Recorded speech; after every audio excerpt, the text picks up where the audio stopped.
有时候说我啥人，我都没原因，你知道吧？后来我就走了，毕竟在这干服务嘛。你能不能好好说话呀？你能不能好好说话呀？哎呀，不光听他呀，你要激动。眼前这一幕发生在石家庄的某一家饭店内，报警人是饭店的老板娘小韩。据了解，小韩在这里开饭店已经很多年了，生意一直也都很不错。可是那天晚上，竟然因为开啤酒的事情，顾客和小韩发生了冲突。无奈之下，小韩选择了报警。那么那天晚上到底发生了什么事情呢？小韩告诉我们，当天晚上2男1女3名顾客进了他的店，3名顾客想要包间，可是当时自己的包间不是有人就是被预定出去了，于是就安排3人坐在了大厅。一开始也相安无事，后来自家服务员下班了，这3名顾客表示还要一些酒。当时他并不知道顾客点的是什么酒，于是就上前询问。可是没想到，其中1名女顾客直接就指着鼻子辱骂他。他说要啤酒，我说你看你要什么啤酒？刚才是我们家服务员给他拿了，我不知道。我们家服务员不下班了，我说我看看你拿什么酒，我还给你拿。然后我就讲，人家就说这服务员真是傻不傻的。听到这话，穿黑衣服的女顾客当即就激动起来了，还直言小韩乱说话，明明是自己要酒，小韩不肯给开，自己就说了2句。小韩直接就拿东西砸他们。我要拿他一句我都不是人，知道吧？拿东西跟着还是非得砸我来了。而穿绿衣服的顾客也表示是小韩先拿东西砸他们的。说咱上一瓶，一个人1瓶喝完就走了，就结了账了就走了。你先把这个啤酒打开，他不打。第一个其实是他先打的。然而对此小韩却表示得很委屈。小韩表示，当时3位顾客要酒，他把酒拿上来之后，3位顾客对于要几瓶意见不统一，于是他就想要先离开。可是就在这个时候，穿黑衣服的女顾客就指责起了自己，她都不明白为什么好好的顾客会这样说自己。而就在这时，站在一旁的厨师也说出了自己的所闻所见。到大饭店都你别说你这他们就砸过，就开始了。这大哥，咱们正常就想一想，对吧？我不可能就是你在我这消费了，我过来骂你，消费砸了你，你再给我结账吧，这是不可能的。厨师表示，他们开饭馆的不可能无缘无故的去得罪客人。当天事情经过是，顾客先开骂的，然后老板没忍住反驳了几句，后来场面就混乱了。黑衣女顾客气急之下拿起碗碟砸了。听到厨师这样说，黑衣女顾客瞬间急了，站起来就开始指责厨师，说厨房跟大厅距离那么远，厨师怎么可能知道大厅发生了什么？这明显就是在说瞎话。厨房在哪里？厨房在隔壁，在哪里？隔壁30公里，30公里。不是，他在隔壁。黑衣女顾客话音刚落，小韩就委屈地表示，当时就是黑衣女顾客砸完东西后不想结账，还直言要叫人砸了自己的店，自己也是听了这话才选择报警的。他就说不让结账，砸这个店，打电话叫人非得砸我们这个店。见黑衣女顾客还要继续反驳，民警赶忙制止了。因为店内没有安装监控，双方又各执一词，事实真相究竟如何，我们也不得而知。所以现在纠结谁对谁错没有什么意义，最重要的还是解决问题。是，他可能砸的非得我，那小子非得我，他可能砸的我，拿他的没砸的我，知道吧？我一直在说你是人家你说的，人家砸的你啊，你耳朵没注意。为什么他砸我？为什么他砸我？为什么砸我？当民警询问黑衣女顾客想要怎么解决时，她表示让民警决定。民警认为这事直接协商解决就行，如果实在协商不了，那么就都到派出所，毕竟双方已经涉及推搡和砸东西。可是没想到刚刚情绪稍微平复的黑衣女子一听这话，火气就又上来了。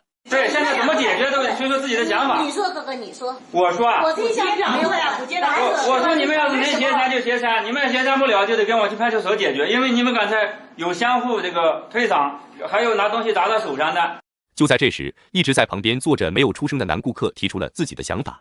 他认为这都不是什么大事，双方都不要再计较，他们结账走人，老板也不要再计较被骂一事，事情就这样得了。你这样吧，他或者他，咱都不要计较这些东西。对，我也是这个意思，咱二结了。你让他说完，你让他说完。我把那个账给你结了，拿到，行不行？对，行。对此民警也很是赞同，可是黑衣女子却不依不饶，一个劲地问小韩为什么要砸他们，他们作为消费者凭什么要这么受气？他不同意这种解决方式。我不行，他为什么砸我？不行。你还找他了？哎，你不说话了。我不干。见双方还是僵持不下，我们随即将小韩和厨师单独叫到了一旁，开始劝说。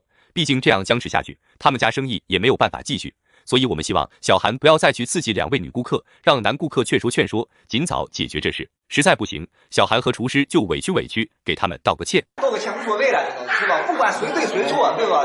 就这相当于咱们咬包吃光了，咱们这个把这个气咱们受了，行吧？那咱们就进去跟人家说去，是吧？对此，厨师欣然接受了。但是小韩并没有表态。随后进去，厨师给3位顾客道了歉，但是对于厨师的道歉，黑衣女子并不接受，还用手指着厨师大骂。见状，厨师的好脾气也给磨没了，直言既然不能协商，那就去派出所解决吧。听到这话，顾客也不那么强硬，表示只要老板过来给他们道歉，他们立马结账走人。听闻此话，老板小韩也不情不愿地道了歉。随后，绿衣顾客扔下钱，跟着其他2人离开了店里。事情到这里就告一段落了。对此事大家怎么看呢？欢迎在评论区留言讨论。我们下期再见。我没回国，我没签字，我没做任何委托，为什么这个房子就没有了？这个房子怎么会它长腿飞了？女子去国外出差，结果被偷家200平米的别墅，在她不知情的情况下被亲生哥哥变卖。女子得知此事崩溃万分，虽然哥哥做法固然可恨，但公证部门难道就不会审核吗？他连本人都未到场，连字都没签，就把他房子给抵押卖掉了，这简直太不负责任了。这到底是怎么回事呢？周女士愤愤不平地说道，自己和丈夫多年前的梦想就是要买栋200平的别墅，现在梦想实现了，但碍于工作性质需要去国外出差，所以始终没有装修入住。然而就在前不久，自己忙完工作打算回家料理房子时，却被哥哥告知房子被他自作主张给变卖了。我拿这钱去炒股，我背着他去做了抵押，钱还不起了，银行拍卖。原来哥哥一直都有炒股的习惯，为了搏一搏单车变摩托，于是便未经妹妹同意，就将他的别墅拿去银行做抵押贷款。没成想这次赔得他血本无归，银行这才将别墅给拍卖了。这是法院的裁定书，我本人什么都不知道啊，我都没回国就裁定了，就把这个房子拍卖了。对此周女士百思不解，她本人都从未到过场签过字，凭什么银行说拍卖就给拍卖了呢？然而接下来银行的一番话让周女士情绪瞬间崩溃。我没回国，我没签字，为什么这个房子就没有了？我背着他去做了抵押，钱还不起了，银行拍卖。女子购置的200平别墅，在她不知情的情况下被哥哥拿去做抵押贷款，本想炒股猛赚一笔，结果赔得血本无归。银行见贷款还不上，便将别墅进行了拍卖。拿到法律裁定书的第一时间，房主周女士震惊不已，自己一直在国外出差，从来都没签过字，也没进行任何委托，可房子说拍卖就给拍卖了。偌大的银行却如此不负责，于是周女士找来媒体来到银行讨说法。然而工作人员却表示，所有的资料都有她的签名以及盖章，这又是怎么回事呢？意识到不妙的周女士立即联系上了哥哥。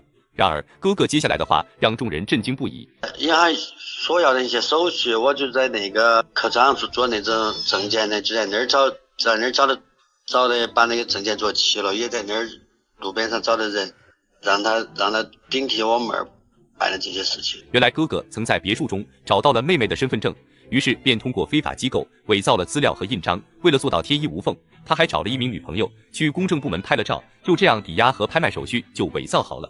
周女士难以接受，随后来到公证部门找到了该名女子照片，并质问工作人员，难道你们都不审核的吗？但工作人员却表示2人太过相像，所以就出示了公证书。当时的身份证照片有点像。公证人员居然说，你看这照片的人和你身份证多像啊！我太吃惊了，难道用像来决定这一切吗？周女士再也无法忍受，便直接报警介入此事。那么周女士的别墅能否被成功要回吗？我没回国，我没签字，户主是周荣，我为什么就这样没有了？什么都跟我没关系了，我想不通。哥哥炒股失败，竟用亲生妹妹别墅拿去拍卖。随着妹妹进一步调查，竟发现哥哥仅凭他的身份证就伪造了所有的资料和印章，甚至还找来和他相像的女子替他到场签名。周女士既震惊又气愤，认为如果不是工作人员失职，说不定自己的别墅就不会被随意拍卖。随后找来警方来到公证处讨个说法。然而工作人员却表示，他们基本都是通过技术手段来判断是否是本人到场，但因为周女士和那名女子实在是太相像了，所以电脑也一时间无法辨别。不是说的是我们啥子东西我们就100%不做，电脑都有可能要死机，你还不要说人了。电脑都会出现误差，更何况是人呢？所以工作人员认为此事和他们没有太大关系。无奈下周女士只好咨询律师，表示像这种情况，她的别墅还能不能追回来？然而律师的一番话却让周女士想死的心都有了。法院呢已经完成了司法拍卖，所以这个房产永远不可能再返回给这个原来的这位房主。要不回来了，因为法院是通过公正的第三方把那个房子已经卖给第三人了，第三人没有过错原则。随后，律师还表示，周女士目前解决办法只有2种：第一是掌握公证处失职的证据，如果审核不严的行为属实，可以起诉对方承担一定的民事责任；第二是起诉他的哥哥，要求哥哥承担相应的民事赔偿，毕竟是亲生兄妹。周女士也只好去收集证据，打算让公证处进行赔偿。不过，周女士的维权之路也将会蜿蜒且漫长。那么对此你们怎么看呢？